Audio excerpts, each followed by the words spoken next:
Hey everyone, how's it going? Welcome to another episode of Hockey on the Spot with Brandon Barenfeld. I'm Brandon Barenfeld. Thanks again for joining me. This is episode 72 of Hockey on the Spot. Just finished episode 71. So let's just get right down to it. 11 games last night and a few updates to go over, so let's do it now. Let's go right now. Starting with news from the defending Cup champs. The Blackhawks have recalled forward Brandon Pirri from the Rockford Ice Hogs and have reassigned Jimmy Hayes to Rockford. Brandon Pirri was a guy who they had thought about as their new second-line center, and now he will get his chance. Big news, obviously, for Des Moines, Iowa, with the Iowa Wild playing their first game last night. The same hype that Utica, New York got with the Utica Comets 2 nights ago. The Colorado Avalanche have activated defenseman Ryan Wilson from IR and have reassigned defenseman Matt Hunwick, who cleared waivers, to the Lake Erie Monsters. For Matt Hunwick, again, he is not in their plans with Ryan Wilson coming back. He will, of course, get called up if any other defenseman does get hurt again.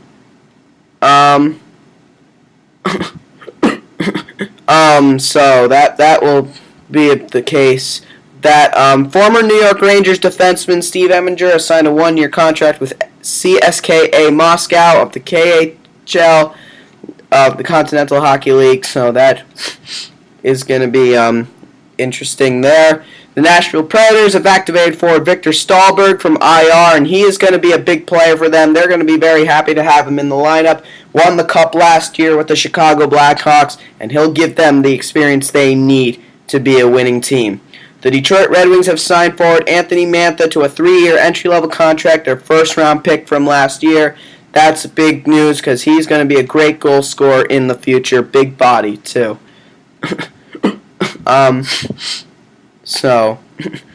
Yeah.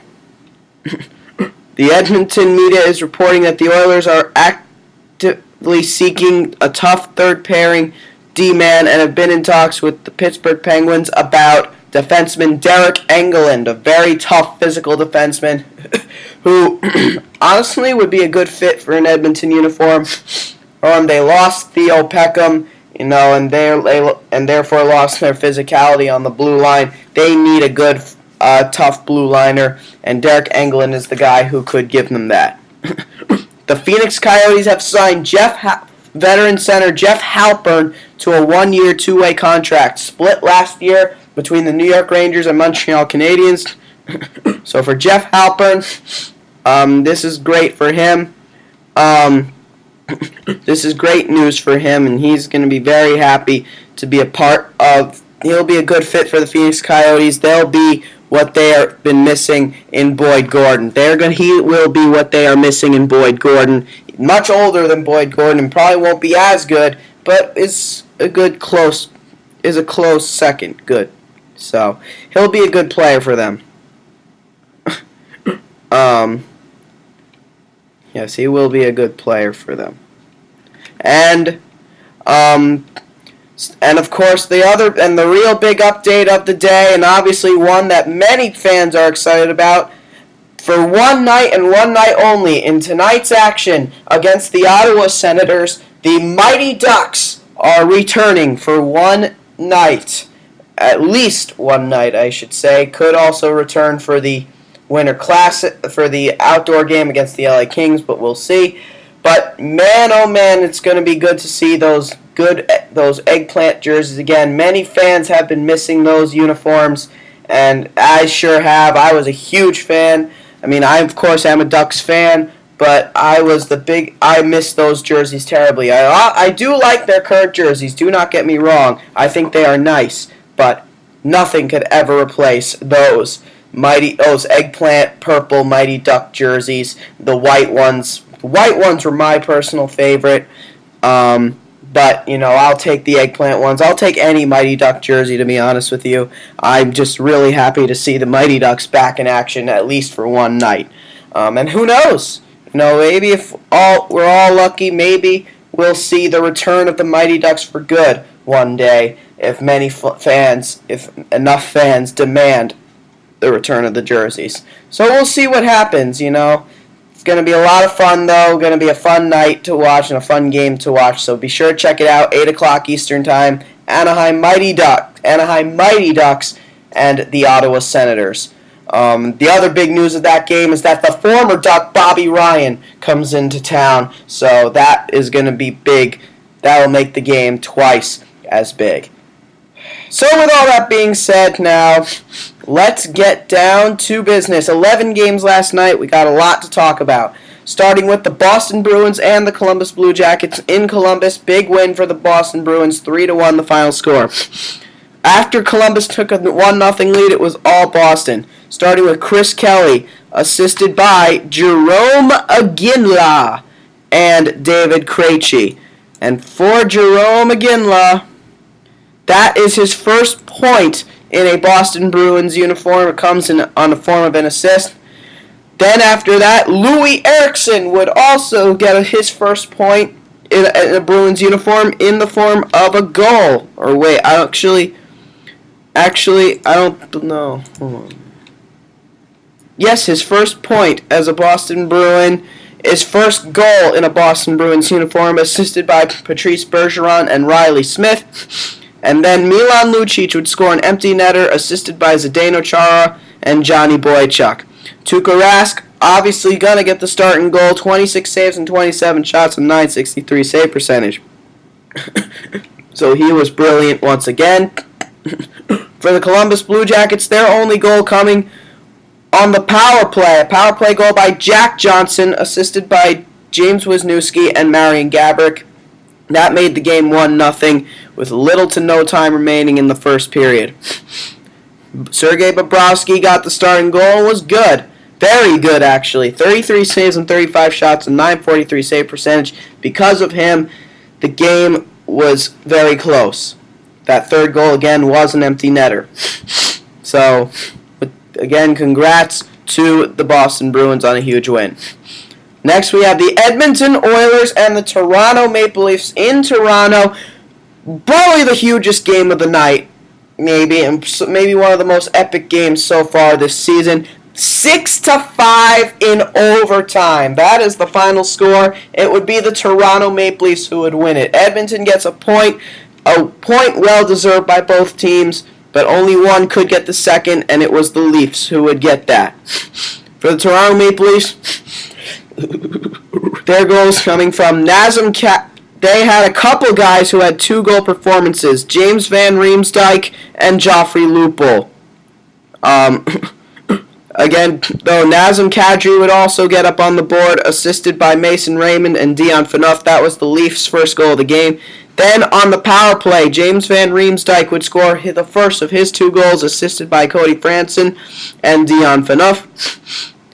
Then, after the Oilers made it 3-2, Joffrey Lupul would get the first of his 2 goals, assisted by Nazem Kadri and David Brohl. For David Brohl, his first point in his first career NHL point. So that is big for him.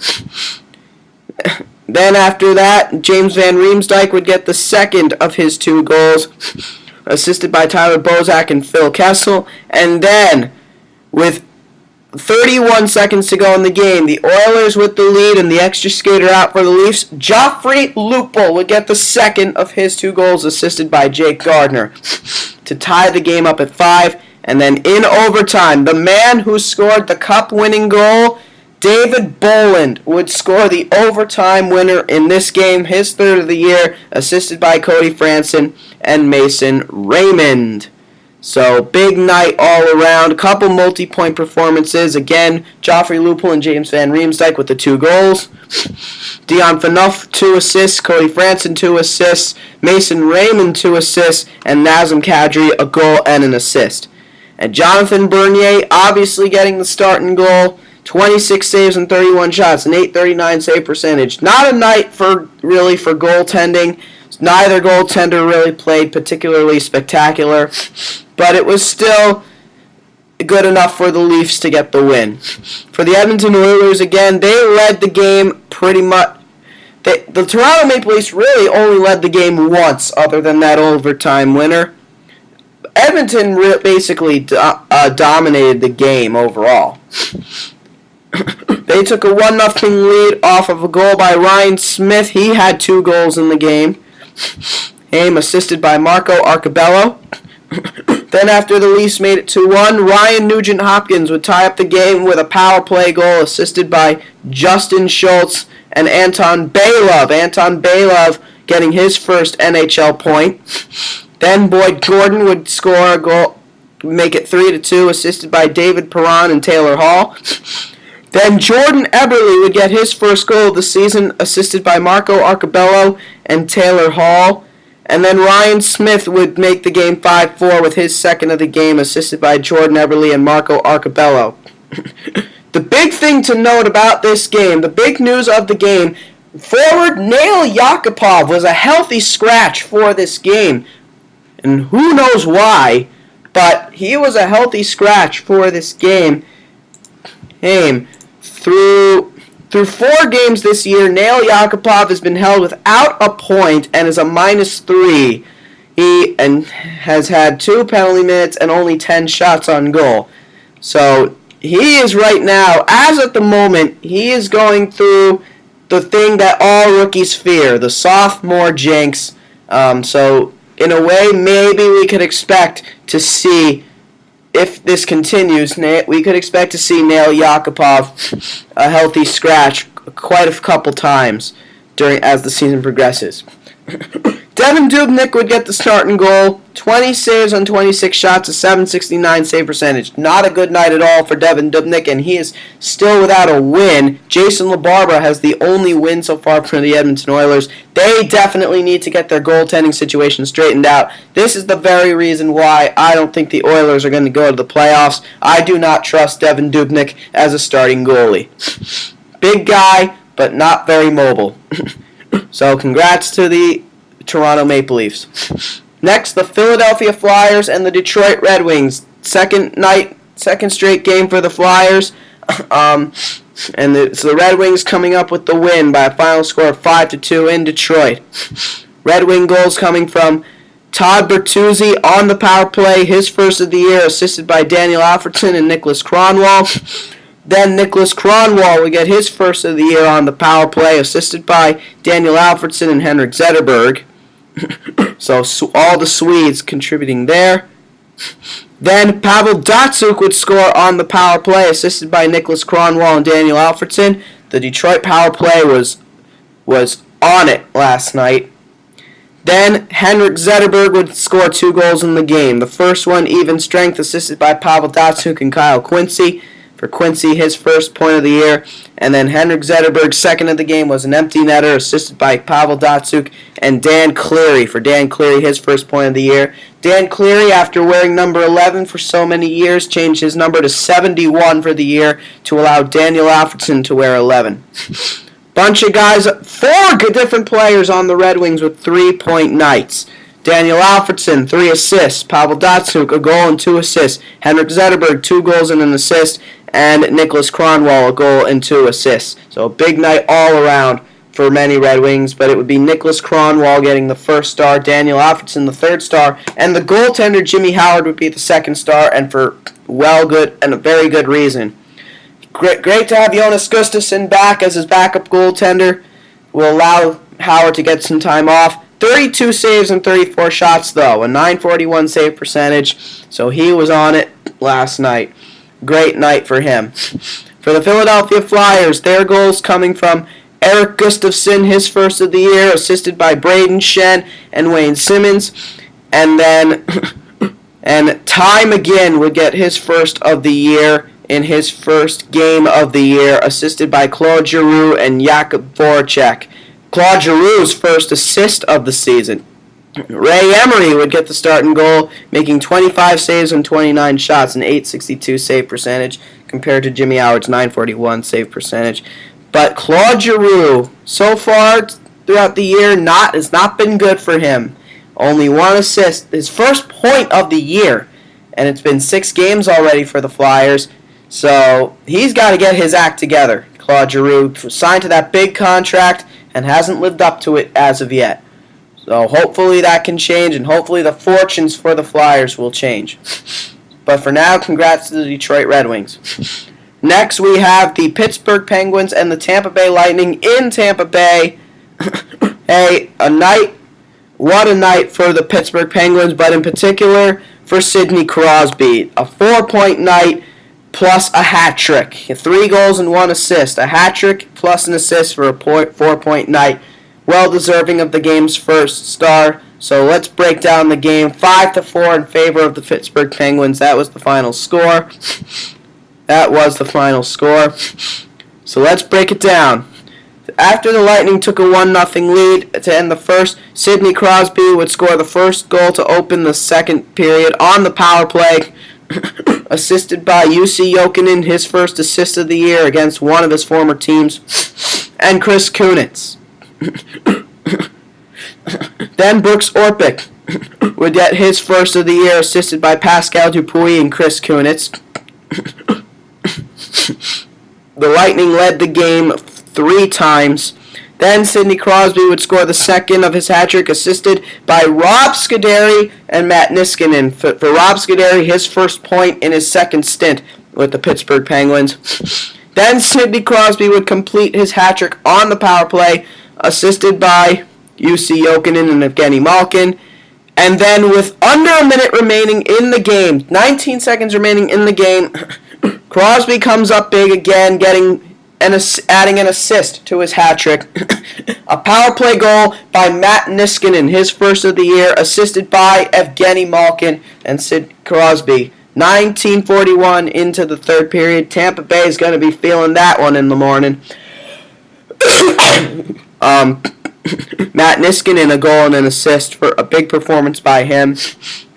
Again, none bigger than Crosby. Marc-Andre Fleury remains undefeated, although not one of his better games. 14 saves on 18 shots. 778 save percentage. Not one of his bigger performances, but still gets the win. So that's big for them. That's big for the Pittsburgh Penguins. For the Tampa Bay Lightning, again, they led the game 3 times. They were in control for a while, starting on a goal by Valtteri Filppula, assisted by Alex Killorn and Richard Panik. Richard Panik's first point of the year. And yes, that is his first point of the year. Then Steven Stamkos would get up on the board, assisted by Martin St. Louis and Victor Hedman. Then Teddy Purcell would score a power play goal, assisted by Sammy Salo and Martin St. Louis. And then Alex Killorn would tie the game at 4, assisted by Richard Panik and Tyler Johnson. And Ben Bishop out, I believe, with an injury. Cedric Desjardins was called up to back up the game, and Anders Lindback would get the starting goal. 21 saves and 26 shots, an 808 save percentage. Very poor and inconsistent play by him.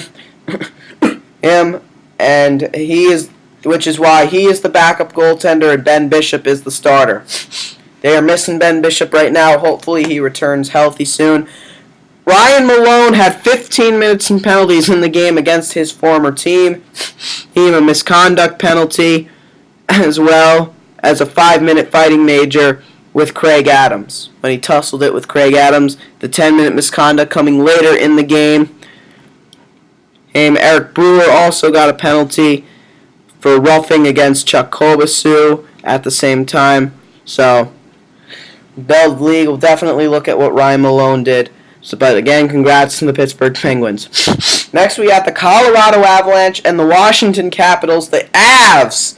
What's going on with the Colorado Avalanche? A team that was expected to be among the worst in the Western Conference.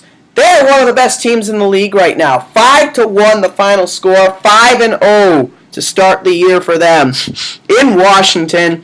And a game that Washington will surely forget. A game in which they felt they dominated it with 41 shots on goal. 6 shots on goal respectively for Alex Ovechkin and Brooks Laich. But, man, not a good night for them. And particularly for the goaltender who started that game, Michael Neuvirth. But let's break the game down. For the Colorado Avalanche, their goals coming from Alex Tanguay, assisted by Gabriel Landeskog. For Gabriel Landeskog, that's his first assist of the year. I believe that's his first overall point of the year. That would be his first overall point of the year. Yep, that is the case. He had 2 assists in the game, his first 2 points of the year. But for Alex Tanguay, his first goal in his second stint with the Colorado Avalanche, he was the centerpiece in that big trade with the Calgary Flames. So good to see him get up on the board. Then Matt Duchene would get his third of the year, assisted by Ryan O'Reilly and Andre Benoit.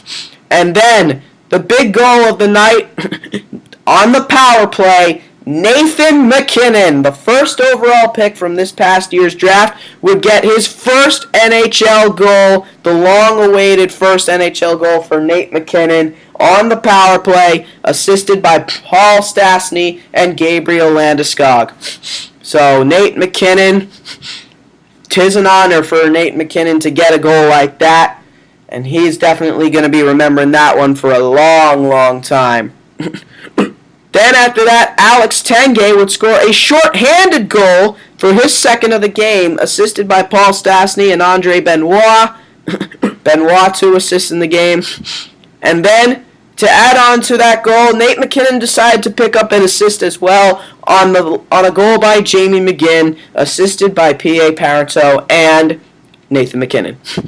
The real star of the game, however, as good as Tanguay and MacKinnon were, the real star of the game was the goaltender Semyon Varlamov, who improves to 4-0-0, 40 saves on 41 shots, a .976 save percentage against his former team, the Washington Capitals. Boy, he's definitely happy about that. He is showing the Caps that they should have kept him around. Boy, oh boy. Boy, he is really becoming a great goaltender now, isn't he? For the Washington Capitals, they only got one by their former goaltender, and it was the first of the year for Eric Fehr, assisted by Jason Chimera and Joel Ward. Michael Neuvirth got the start in the game and was not good at all. 23 saves and 28 shots and .821 save percentage. Let in some really bad goals in the game. He'll be trying to forget that one for a while. Congrats to the Colorado Avalanche, 5-0 for them. Next, we have the Buffalo Sabres and the Chicago Blackhawks. In a kind of a playoff series right now with the New Jersey Devils, in a sense. The hunt to get their first win of the year, the competition for both to get their first wins of the year. Buffalo Sabres with a chance, and they miss. They go up against the defending Cup champs, the Chicago Blackhawks, and it is the Hawks that come up big with a 2-1 victory. For the Hawks, Ben Smith gets his first of the year, assisted by Brent Seabrook and Duncan Keith. By the way, second of a back-to-back situation for the defending Cup champs. And then Patrick Kane would score the game winner on the power play, assisted by Patrick Sharp and Andrew Shaw, his first point of the year. Corey Crawford got the starting goal for this game, and he was brilliant. 28 saves on 29 shots, .966 save percentage. For the Buffalo Sabres, Drew Stafford scoring the only goal for them, his first of the year, assisted by Cody Hodgson and Mark Pysyk. So Mark Pysyk, very happy to get that, his first point of the year. Ryan Miller gets the starting goal, and he goes to 0-4. 38 saves on 40 shots, but 38 saves on 40 shots, a .950 save percentage, which is actually really good numbers. Ryan Miller played brilliant. And actually, when you really think about it, Ryan Miller's been good in a lot of the games he started in, but just not good enough to get the wins. And the Buffalo Sabres, they had a couple guys with a lot of shots. Steve Ott and Cody Hodgson had 5 shots on goal. Thomas Vanek had 6 shots on goal. And for the Hawks, Patrick Kane had 6 shots on goal. Patrick Sharp had 5. But again, they outshot the Sabres in the game. Congratulations to the defending Cup champs on their second win in a row. Next, we have the New York Rangers and the St. Louis Blues. The St. Louis Blues, another team undefeated so far, and they remain undefeated, improving to 4-0-0. The New York Rangers played better. The New York Rangers did play much better than they have played in the past 2 games against the San Jose Sharks and the Anaheim Ducks, but still not good enough to get the win. They just cannot get past that 3-goal barrier. And they can't seem to let up less than 5 goals with the exception of than 4 goals with the exception of the win. For the New York Rangers, nothing is going their way right now, and it's a big shock. A lot of fans are upset. Obviously, it's only the beginning of the season, so those numbers could change, but we will see. For the St. Louis Blues, they win by a final score of 5-3. St. Louis goals coming from Alexander Steen, assisted by TJ Oshie and David Backes. And then after the Rangers tied the game at 1, David Backes would score assisted by Alexander Steen. Then Derek Roy would score a power play goal assisted by Kevin Shattenkirk and Alexander Steen. Then, after it was 3-2, David Backes would get his second of the game assisted by TJ Oshie and Alexander Steen. And then in the third, Vladimir Tarasenko would score a power play goal assisted by Kevin Shattenkirk and Derek Roy. A 4-point night for Alexander Steen. He had a goal and 3 assists, and he was really, and surprisingly got the second star, not the first star. I was really surprised by that. The first star was the captain, David Backes, 2 goals and an assist. TJ Oshie had 2 assists in the game, as did Kevin Shattenkirk. Derek Roy, a goal and an assist. So a couple of multi-point performances. Yaroslav Halak got the starting goal and was very strong. 26 saves on 29 shots and .897 save percentage. So, big night for the Blues. For the New York Rangers, still without Rick Nash. They look for, they did play better. Again, their best game of the losses, their best game of the year, not including the game against the Kings. By the way, Jay Bomeister led the Blues with 5 shots on goal.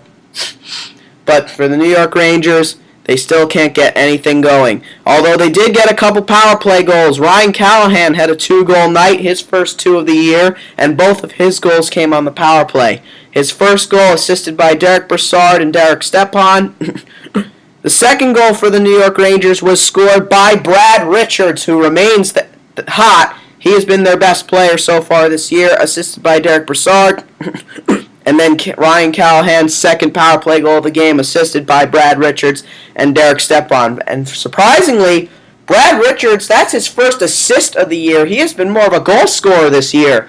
This is a guy who's mostly known for being a playmaker. And Brad Richards had 8 shots on goal in the game. Multi-point performances for every New York Ranger who contributed. Derek Brassard, 2 assists. Brad Richards, a goal and an assist. Derek Stepan, 2 assists. And Ryan Callahan, 2 goals. This is what the New York Rangers are looking for. Their core guys to get multiple points in a game. Throw Rick Nash in there when he gets back, and they're going to be a force. They could become a force to be reckoned with. This could just be them getting their slumps out of the way right now. And this is the perfect time to get their slumps out of the way. Particularly for the goaltender who got the nod in net to start the game, Martin Biron. His first start of the year, not good at all. He let in a lot of bad goals. 13 saves on 17 shots, a .765 save percentage. Basically played the first 2 periods. Henrik Lundqvist would then come in for the 3rd period, and he played well. 16 saves on 17 shots faced, .941 save percentage. But still, the Rangers, they got to get something going. The Magic's got to happen real soon and real fast, otherwise their season could be over. Next, we have the New York Islanders and the Nashville Predators in Nashville. Just a prime example of things going wrong for the New York area. The Nashville Predators coming up with a big win by a final score of 3-2. Who, starting with a power play goal by Seth Jones, assisted by David Legwand and Shea Weber, their first assists of the year respectively. And for Seth Jones, his first career NHL goal, a long-awaited first NHL goal like Nathan McKinnon, a long-awaited first NHL goal, and it comes on the power play for the 4th overall pick in this past year's draft. And then after the Islanders did take a 2-1 lead, Patrick Hornqvist, the new alternate captain, would get his first goal of the year, assisted by Colin Wilson and Ryan Ellis, their first assists of the year. And then Ryan Ellis would get the game winner on his first goal of the year, assisted by Matt Cullen and Craig Smith. And yes, the Nashville Predators would have Victor Stahlberg for this game, his first game of the season, his first game in a Nashville Predators uniform. Pekka Rinne did not have to face too many shots in this game. He only faced 16 shots, but he let in 2 goals, 14 saves on the night for him, an .875 save percentage. So from a goaltending perspective, that's not really considered a great night. The Nashville Predators totally dominated in the shots category. The New York Islanders, 2 goals coming from Frans Nielsen, assisted by Kyle Oposo and Travis Hamonic. And then John Tavares would get his third of the year, assisted by Kyle Oposo, who had 2 assists on the night. Who had 2 assists on the night. And Brian Straight, his first assist of the year. Here, former Pittsburgh Penguins defenseman. That's his first assist of the year. Still without his first NHL goal, though. Well, he did score in the playoffs, but still without his first career regular season goal. Evgeny Nabokov had to be huge, and he was, despite the loss. 28 saves on 31 shots, a .903 save percentage. Congratulations on a big effort by the defensive-minded Nashville Predators. Next, we have the Dallas Stars and the Minnesota Wild in Minnesota, and a night to remember for many Minnesota Wild fans, as many guys getting firsts in this game. 5-1 the final score. And the Dallas Stars really missing Kari Lehtonen right now. Dan Ellis had to get the starting goal. For the Minnesota Wild, they scored just 12 seconds into the game. Justin Fontaine scores his first NHL goal, assisted by Matt Cook. And for Justin Fontaine, that is the fastest goal it scored in Minnesota Wild franchise history in a game by a rookie. 12 seconds in, Justin Fontaine, who is projected to be more of a fourth-line player or defense-minded forward. He gets his first NHL goal just 12 seconds in. Then Matt Cook would get up on the board with an unassisted goal. Then in the second period, Matthew Dumba would score his first NHL goal on the power play, assisted by Danny Heatley and Jonas Brodin. Heatley's first assist of the year, and I believe that might be his first point of the year. But for Matt Dumba, the 7th overall pick from the 2012 draft, he is a guy who many fans are going to come to hate, and you could definitely see why. Then Nino Niederreiter would get his first goal in a Minnesota Wild uniform, assisted by Mikko Koivu and Jared Spurgeon. A goal that was under review and originally looked like Zach Parise's goal, but the goal was counted and given to Nino Niederreiter. Big for him. Then Zach Parise would officially get his 4th goal of the year on the power play in the 3rd period, assisted by Jared Spurgeon and Ryan Suter. Josh Harding would get the starting goal and didn't have to face much. Darcy Kemper was his backup with Nicklas Backstrom out. 18 saves on 19 shots and .947 save percentage. For the Dallas Stars, their only goal coming on the power play from defenseman Jordie Benn, the older brother of star forward Jamie Benn, assisted by Tyler Seguin and Alex Chiasson. Those two remain hot. But yeah, Jordie Benn, and good honor to get that goal. Again, Dan Ellis got the full starting goal, facing 36 shots, made 31 saves, an .861 save percentage. That's pretty good from Dan Ellis standards, but from overall standards, not really. Jack Campbell was his backup with Kari Lehtonen out. So both teams really without their starting goaltenders. Zach Parise, by the way, had 7 shots on goal. Mikko Koivu had 5. So big night for Zach Parise, despite not being a star in the game. Matt Cook with a multi-point performance, a goal and an assist. Jared Spurgeon with 2 assists. Those are the only two guys with multi-point performances. But congratulations on a big night for the Minnesota Wild and their kids. We're almost done, folks. Now we have the Montreal Canadiens and the Vancouver Canucks in Vancouver. Not a good night for Vancouver Canucks and their fans. 4-1 win for the Habs. Montreal goals scored by Max Pacioretty on the power play, assisted by Francis Bouillon and Rafael Diaz. And then after Vancouver tied the game, it looked like everything was okay until 16-12 into the second period. Vancouver on the power play. Lars Eller clears the puck. The Vancouver Canucks put the puck in their own net. Roberto Luongo not seeing where the puck was. And Jason Garrison getting a little too overconfident with the puck. It counts as a shorthanded goal, and although Travis Moen did do a little bit of forechecking, he never officially touched the puck. It would count as Lars Eller's 5th of the year unassisted. A wacky goal scored. That really put the game out of reach for Vancouver, and because in the third, Thomas Plekanec would get his 1st of the year on the power play, assisted by Andrei Markov and PK Subban, and then Josh Georges would get his 1st of the year, assisted by Rafael Diaz and Travis Moen. However, despite the win, Carey Price, what a brilliant night for him, the number 1 star of the game. A brilliant performance, 39 saves on 40 shots, a .975 save percentage, in a game that he totally loved playing in. This is Carey Price when he's playing at his best. Yes, not letting in too many goals when facing a lot of shots. He definitely was the star of the game. Jason Garrison piled on 10 shots on goal. That was more than any other player in the game, and the most by any player in a game this season so far. Dan Hamhuis, 5 shots. Daniel Sedin, 5 shots. Mike Santorelli, 5 shots. Boy, they really piled it on.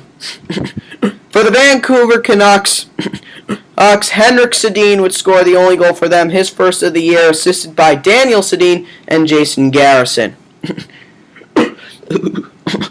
And Roberto Luongo, not a great night for him. 34 saves and 38 shots and .895 save percentage, though did face a lot of shots. Thomas Plekanec, Rennie Bourque, and Max Pacioretty each had 5 shots on goal. But congratulations on a big win by the Montreal Canadiens. And last but certainly not least, the Ottawa Senators and the San Jose Sharks. The first of a back-to-back for Ottawa. The San Jose Sharks, all the other team undefeated. They improved to 5-0-0. So them, the Colorado Avalanche, and the St. Louis Blues, the only teams undefeated so far. For the San Jose Sharks, Thomas Hertl comes up big once again. And his 7th of the year, assisted by Dan Boyle and Brent Burns. He remains hot, and he's showing that he will be a superstar in this league. And then after Ottawa looked good, taking a 2-1 lead, it was all San Jose. Patrick Marleau would score a power play goal to tie the game, assisted by Joe Pavelski and Matt Irwin. And then Brent Burns would score the game winner, his 3rd of the year, assisted by Joe Thornton and Matthew Nieto. Antti Niemi gets the start in net once again, making 21 saves on 23 shots, a .913 save percentage. So he was brilliant once again. For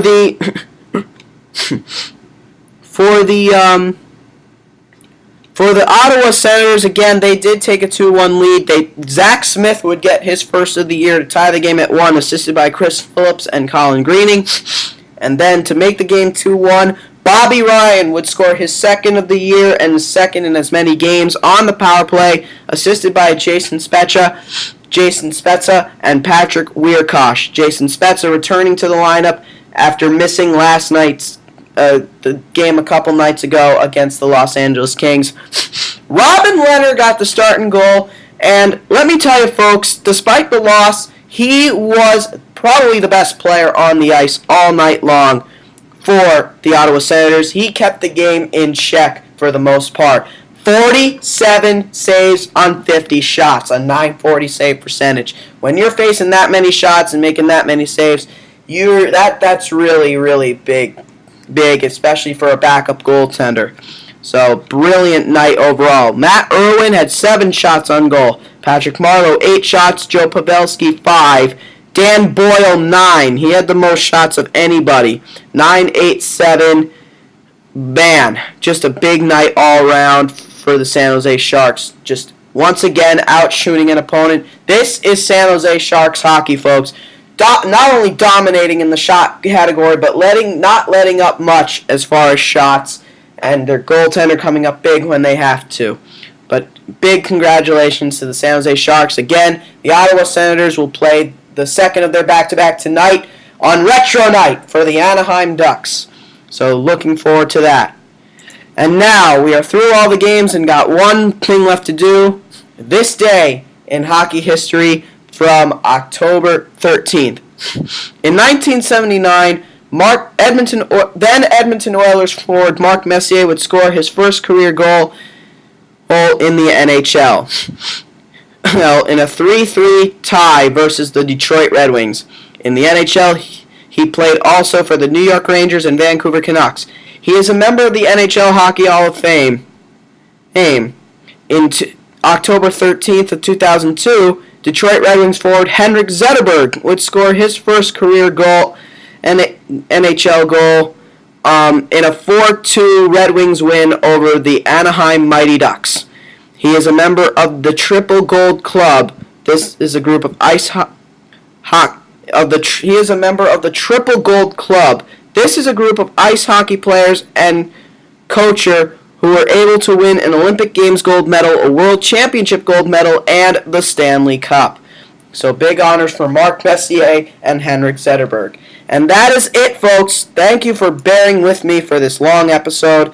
That'll do it for episode 72 of Hockey on the Spot. This has been Hockey on the Spot with Brandon Barenfeld. I'm Brandon Barenfeld. I will see you guys again tomorrow. Thank you and have a great day.